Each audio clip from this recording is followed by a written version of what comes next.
तो इसमें क्या दिया हुआ है, एक electric field, uniform electric field है, इक्वल इक्वल स्पेसिंग है लाइन के बीच का। इस यूनिफॉर्म इलेक्ट्रिक फील्ड में एक माइनस क्यू और एक प्लस क्यू रखा हुआ है ऐसे। तो ये क्या, एक डाइपोल फॉर्म कर रहा है। अब इसको निकालना है कि इस डाइपोल को रोटेट करना है। पहले से ये कितने एंगल पे था, ये पहले से थीटा नॉट एंगल पे था, और बाद में इसको थीटा 1 एंगल पे रोटेट करके ले आना है। थीटा नॉट से थीटा 1 एंगल पे लाना है रोटेट करके, राइट। तो वर्क डन का फॉर्मूला क्या होगा, तो इस पे आप ध्यान से देखेंगे तो प्लस पे फोर्स इधर लगेगा, क्यू ई फोर्स लगेगा, और माइनस पे इलेक्ट्रिक फील्ड के उल्टा फोर्स लगता है, Q E, opposite to electric field. तो ये एक कपल फॉर्म कर रहा है, और उसका टॉर्क जो लगता है उस पर वो लगता है आइदर फोर्स, दोनों में से कोई एक force, and separation between this two forces, यानी दिस सेपरेशन। तो ये डिस्टेंस 2a है, तो इसका ये वाला एंगल थीटा है, तो ये 2a कॉस थीटा होगा। तो दोनों फोर्स के line of action of force के बीच का कितना एंगल है, 2a कॉस थीटा, क्योंकि ये डिस्टेंस है 2a, और हमको क्या, ये line of action of force है, इधर फोर्स है और इधर फोर्स है, तो इन दोनों के बीच परपेंडिकुलर यही है ना। तो ये 2a है, तो ये क्या हो जाएगा, 2a साइन थीटा। ये वाला एंगल थीटा है, तो ये क्या हो जाएगा, 2a साइन थीटा। तो टॉर्क का वैल्यू हो गया इधर क्यू ई और इधर भी क्यू ई, तो क्यू ई इंटू दोनों फोर्स के बीच का separation 2a sine theta, Q E into 2a sine theta, Q E into 2a sine theta. अब q और 2e मिला के p होता है, पता ही होगा। तो पी ई साइन थीटा हो गया कि नहीं, पी ई साइन थीटा। तो टॉर्क लग रहा है पी ई साइन थीटा, और उसको हमको थीटा और रोटेट कराना है। पहले से वो यहाँ पे था थीटा नॉट पे, और हमको इसको ऐसे थोड़ा सा और एंगल रोटेट कर देना है, थीटा नॉट से थीटा 1 कर देना है। तो ये वेरिएबल टॉर्क लग रहा है, इस पर अलग अलग एंगल पे अलग टॉर्क लगेगा, इसलिए इंटीग्रेट करना पड़ेगा वर्क डन के लिए। तो बीच में कोई भी स्मॉल डिस्प्लेसमेंट कराएंगे, small angular displacement D theta कराएंगे हम। तो वर्क डन होता है torque into small angular displacement, right. External torque into छोटा सा डिस्प्लेसमेंट। ज़्यादा डिस्प्लेसमेंट में क्या दिक्कत है, क्योंकि ये वेरिएबल है, टॉर्क वेरिएबल है, तो हम फोर्स इंटू डिस्प्लेसमेंट नहीं यूज़ कर पाएंगे फॉर्मूला। हम ये फोर्स इंटू डिस्प्लेसमेंट कब यूज़ करते हैं, जब फोर्स कांस्टेंट होता है। तो हम मान सकते हैं कि D theta small angular displacement तक कांस्टेंट रहेगा लगभग, इसलिए स्मॉल डिस्प्लेसमेंट के लिए निकाल रहे हैं torque into small displacement. Torque का फॉर्मूला हो गया पी साइन थीटा, और स्मॉल डिस्प्लेसमेंट क्या हो गया, थीटा। ये work done by external agent है, इसलिए एक्सटर्नल एजेंट जिधर टॉर्क लगा रहा है उधर ही डिस्प्लेसमेंट हो रहा है, तो पॉजिटिव वर्क इसलिए होगा, उसका वर्क डन क्या आएगा, पॉजिटिव। तो P E sine theta into D theta, और कॉस 0 डिग्री यहाँ लिया हुआ है, क्योंकि जिधर टॉर्क एक्सटर्नल एजेंट ने लगाया है उसी के अलॉन्ग, उसी सेंस में रोटेशन हुआ है इसका। अब जो कांस्टेंट है वो बाहर आ गया पीई, और साइन थीटा का इंटीग्रेशन होता है माइनस कॉस थीटा। पीई बाहर आ गया और साइन का इंटीग्रेशन होता है माइनस कॉस थीटा। पहले से थीटा 0 पे था, बाद में थीटा 1 पे ले जाना है इसको। तो माइनस कॉमन ले लेंगे, तो माइनस पीई ब्रैकेट में, ये माइनस बाहर ले लिए common, cos theta 1 minus cos theta naught, right. तो माइनस बाहर रहा, cos theta 1 minus cos theta naught, पहले अपर लिमिट फिर लोअर लिमिट, और एक बाहर इंतजार कर रहा है माइनस, और तो ये अंदर मल्टीप्लाई करेगा तो ये हो जाएगा माइनस और ये हो जाएगा प्लस, तो इसीलिए लिख दिया है प्लस करके कॉस थीटा नॉट, और ये कॉस थीटा 1 वाला जो टर्म है वो क्या हो गया है, माइनस। तो ये work done by external agent आ गया, इतना समझ में आ गया होगा। अब पोटेंशियल एनर्जी यहाँ पे लिखा है यू थीटा, किसी भी एंगल थीटा पे पोटेंशियल एनर्जी इसको लिखने का मन है, राइट। तो पी के जगह पर पी लिख दिया यहाँ, work done by external agent, जितना कोई काम करेगा उसका एनर्जी लॉस होगा, और वही potential energy electric potential energy के रूप में स्टोर हो जाएगा जाके, है ना। तो एक्सटर्नल एजेंट का वर्क डन जितना होगा उतना ही एनर्जी स्टोर हुआ, तो पी बाहर आ गया, और कॉस थीटा नॉट, मैंने शुरुआत कहाँ से करना है, जब ये डाइपोल इलेक्ट्रिक फील्ड में 90 डिग्री पे रखा गया था, मतलब कि किसी भी पोजीशन पे पोटेंशियल एनर्जी लिखना है तो पहले यहाँ से चालू करना है, डाइपोल को पहले से ऐसे रखना है, माइनस क्यू और प्लस क्यू को परपेंडिकुलर टू फील्ड रखना है, ठीक। इसको इनिशियल पोजीशन लेना है, जो थीटा नॉट लिखा गया था उस थीटा नॉट का वैल्यू क्या रखना है, 90, और थीटा 1 का वैल्यू आपको जो मन वो रख दीजिए, कोई भी जनरल एंगल थीटा, लेकिन थीटा 1 पक्का क्या रखना पड़ेगा, 90। ऐसा क्यों रख रहे हैं, रेफरेंस एंगल थीटा का वैल्यू 90 क्यों रख रहे हैं, क्योंकि इस पोजीशन पे सिस्टम में एनर्जी नहीं है, क्योंकि इन्फिनिटी से जब मैं प्लस क्यू को ला रहा हूँगा तो जितना वर्क डन करना पड़ा है इन्फिनिटी से माइनस क्यू लाने में उसी का निगेटिव वर्क डन करना पड़ा है, यानी एक्सटर्नल एजेंट को 0 वर्क डन करना है इस 90 डिग्री ओरिएंटेशन पे लाने में। 90 डिग्री पे ही 0 क्यों करना है वर्क डन, दूसरे एंगल पे क्यों 0 नहीं करना पड़ रहा है, क्योंकि 90 डिग्री वाला पॉइंट ये वाला इक्वी पोटेंशियल है। इलेक्ट्रिक फील्ड पे जो परपेंडिकुलर लाइन होता है क्या होता है? इक्वी पोटेंशियल, यानी जो यहाँ का पोटेंशियल होगा वही यहाँ का पोटेंशियल होगा, राइट। तो पॉजिटिव चार्ज को लाने में जितना वो पॉजिटिव वर्क करना पड़ेगा एक्सटर्नल एजेंट को, निगेटिव को उतना ही निगेटिव करना पड़ेगा, तो नेट वर्क डन 0 आ जाएगा। तो इस पोजीशन पे उसका इनिशियल जो एक्सटर्नल फील्ड के अगेंस्ट किया गया वर्क डन है वो क्या हो जाएगा? 0 हो जाएगा, राइट। तो इसीलिए उसको रेफरेंस पॉइंट कंसीडर किया है इसने, ठीक है, 90 डिग्री वाले को। तो किसी जनरल एंगल पे कितना पोटेंशियल एनर्जी होगा, तो स्टार्ट कहाँ से करना है? 90 डिग्री से, क्योंकि 90 डिग्री में था तो 0 पोटेंशियल एनर्जी था उसका। तो कॉस इनिशियल जो थीटा नॉट था वो 90 हो गया, और बाद वाला कोई भी जनरल एंगल थीटा हो गया। कॉस 90 का वैल्यू 0 होता है, तो ये पीई और माइनस भी साथ में आ गया कॉस थीटा, तो माइनस पीई कॉस थीटा हो गया। यहाँ क्या हो गया? माइनस पीई कॉस थीटा, या माइनस पी डॉट ई लिख सकते हैं। तो किसी भी थीटा ओरिएंटेशन में अगर रखा हुआ रहेगा कोई भी डाइपोल इलेक्ट्रिक फील्ड से थीटा एंगल बना के, तो उसकी पोटेंशियल एनर्जी होगी माइनस पी डॉट ई। अब आगे इसने क्या एक्सप्लेन किया है यहाँ पे, इसका प्रूफ दिया है कि क्यों 90 डिग्री पे 0 ले रहे हैं, रेफरेंस लाइन क्यों कंसिडर कर रहे हैं, और उसी को एक दूसरे मेथड से उसने कोशिश किया है डिराइव करने की।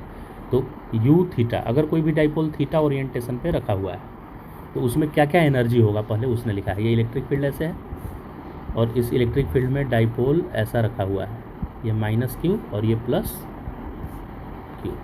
तो इसमें 3 एनर्जी का एक्सप्रेशन लिखना पड़ेगा मुझे।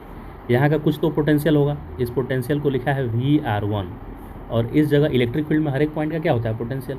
तो यहाँ का पोटेंशियल है VR2, मैंने R2 इसको माना है पोजीशन वेक्टर को कोऑर्डिनेट लेकर, और उसके पोजीशन वेक्टर को R2 माना है, इसके पोजीशन वेक्टर को क्या माना है? R1।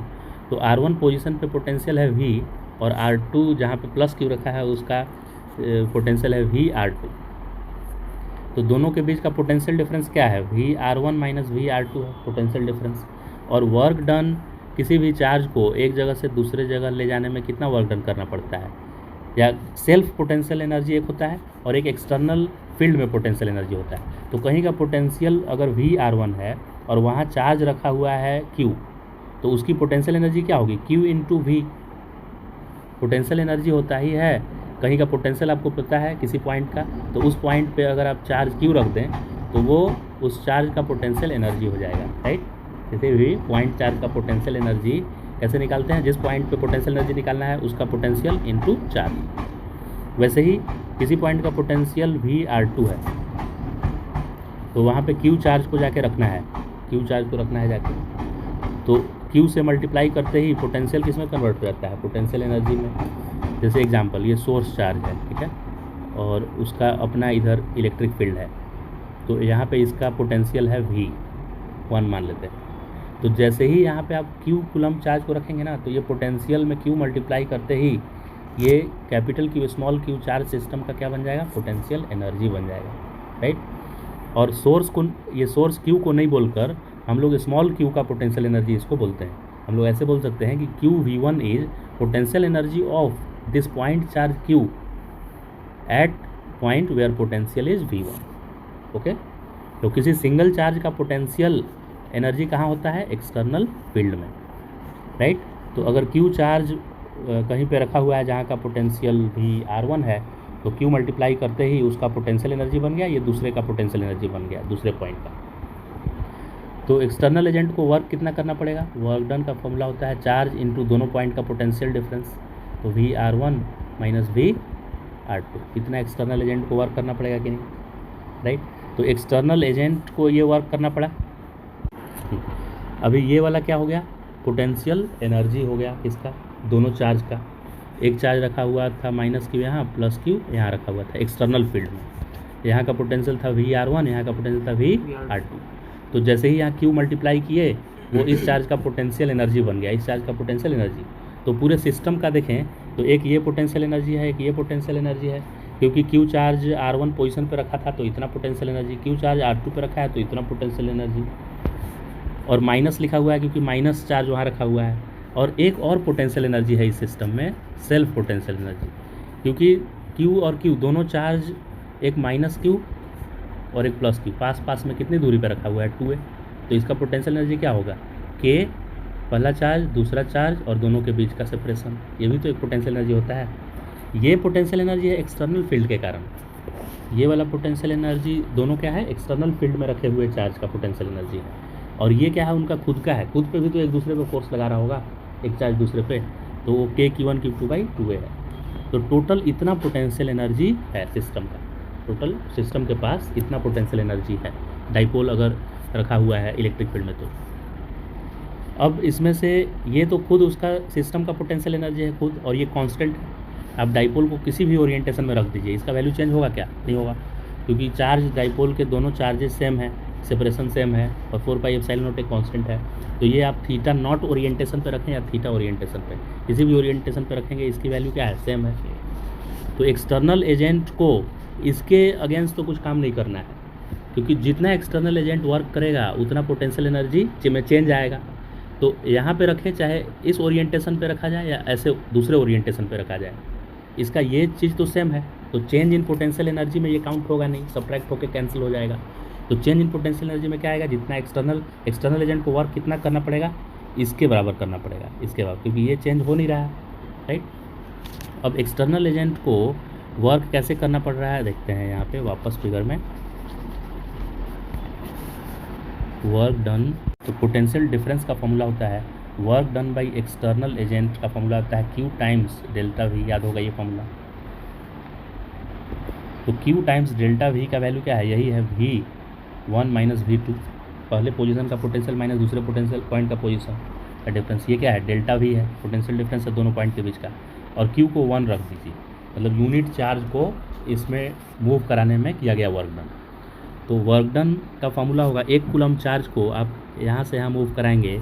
अगर हम एक्सटर्नल एजेंट को काम दे दिए कि तुम 1 कूलम चार्ज को यहाँ से और यहाँ लेके जाओ, तो उसको इसमें इलेक्ट्रिक फील्ड इधर है, इलेक्ट्रिक फील्ड क्या है, इधर है।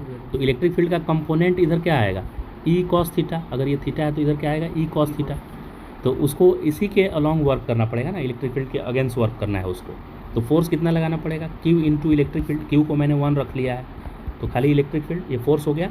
और डिस्प्लेसमेंट कौन सा लेंगे, तो अलॉन्ग फोर्स, राइट। जैसे यहाँ से 1 कूलम का चार्ज है, तो इलेक्ट्रिक फोर्स उस पर इधर लग रहा है, लेकिन हमको ये कंपोनेंट चाहिए, राइट, जिधर डिस्प्लेसमेंट हुआ है उस डायरेक्शन वाला। तो इलेक्ट्रिक फोर्स में, इलेक्ट्रिक फोर्स इधर है तो उसका cos थीटा ले लेंगे, cos थीटा। और 1 कूलम चार्ज था तो ये QE cos थीटा हो गया। और कितना दूरी ले जाना है, 2a ले जाना है। तो एक्सटर्नल एजेंट को वर्क करना पड़ा, Q का वैल्यू 1 हो गया, और E cos theta into 2a, E cos theta, QE cos theta into 2a। और Q का वैल्यू 1 रख लेना है, Q का वैल्यू क्या रखना है, 1। तो यही लिखा है E cos theta into 2a। Q का वैल्यू क्या रख लिया है इसने, 1। तो ये किसका वर्क डन आ गया, एक्सटर्नल एजेंट ने इतना काम किया। अब डेफिनेशन ही है work done by external agent equal to charge into potential difference between 2 point. और चार्ज यहाँ 1 कूलम है, इसलिए यहाँ भी 1 लिखने की ज़रूरत नहीं है, यहाँ भी 1 लिखने की ज़रूरत नहीं है। तो इस तरह से पोटेंशियल डिफरेंस का वैल्यू हमारा आ गया E into 2a cos theta. अब इस वैल्यू को यहाँ पे सब्स्टिट्यूट कर दीजिए, Q into 2a cos theta. ये जो पोटेंशियल डिफरेंस था इसको मैं क्या लिख सकता हूँ अब, PE cos थीटा, क्योंकि चार्ज 1 कूलम था और चार्ज और 2a मिला के क्या हो गया, P, और E cos थीटा। तो ये वाला एनर्जी क्या हो गया, PE cos थीटा। यानी एक्सटर्नल एजेंट का जो वर्क डन है वही इसका पोटेंशियल एनर्जी है इस सिस्टम का। माइनस वाला ये टर्म, अब ये टर्म को नेग्लेक्ट हम कर सकते हैं आगे जाके, क्योंकि ये टर्म कांस्टेंट है और हमको चेंज इन पोटेंशियल एनर्जी निकालना होगा 2 पॉइंट के बीच का, 2 ओरिएंटेशन, एक ओरिएंटेशन से दूसरे ओरिएंटेशन में ले जाने में कितना उसका पोटेंशियल एनर्जी में चेंज आया वो निकालना है। तो उसमें ये वाला टर्म सब्ट्रैक्ट होकर कैंसिल हो जाएगा, क्योंकि ये कांस्टेंट टर्म है। तो इस तरह से किसी भी ओरिएंटेशन में जब डाइपोल रखा रहेगा तो उसका पोटेंशियल एनर्जी आएगा minus PE cos theta, minus P dot E। cos theta के जगह पर cos थीटा है, इसलिए डॉट प्रोडक्ट लिखा हुआ है। अब 90 डिग्री वाला रेफरेंस लाइन क्यों उधर लिया हुआ था उसका भी है, ये तो कैंसिल हो गया, पहले से पता है हमको। Change in potential energy is work done by external agent है, तो इसमें कोई चेंज आ नहीं रहा है, ये सेम है, इसलिए इसको इंक्लूड नहीं कर रहे हैं। अब work done minus PE cos theta, ये इस तरह से टॉर्क वाले से डिराइव किए थे हम लोग इस तरह से। तो इसको 90 क्यों रखे थे, 90, क्योंकि फॉर्मूला 90 रखने पे ही एग्जैक्ट वैसा आ रहा है जैसा दूसरे मेथड से हम कर रहे हैं, 90 रखने से ही ऐसा आ रहा है। क्योंकि 90 रखेंगे तो cos 90 ज़ीरो हो जाएगा और ये भी ज़ीरो आएगा उस समय, क्योंकि VR1 क्या है, VR1 है पोटेंशियल, तो ऐसे इलेक्ट्रिक फील्ड है, तो यहाँ का पोटेंशियल और यहाँ का पोटेंशियल क्या होगा, सेम होगा।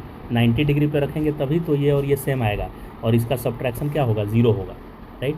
तो पोटेंशियल एनर्जी इसको छोड़ के जो ये वाला पोटेंशियल एनर्जी आ रहा है, ये कब ज़ीरो आ रहा है, 90 डिग्री रखने पे ज़ीरो आ रहा है, राइट। इसीलिए जब हम लोग डेरिवेशन कर रहे थे टॉर्क के हेल्प से, तो रेफरेंस पोजीशन कौन सा लिखे थे, जब ये 90 डिग्री था, जब ये क्या था, 90 डिग्री।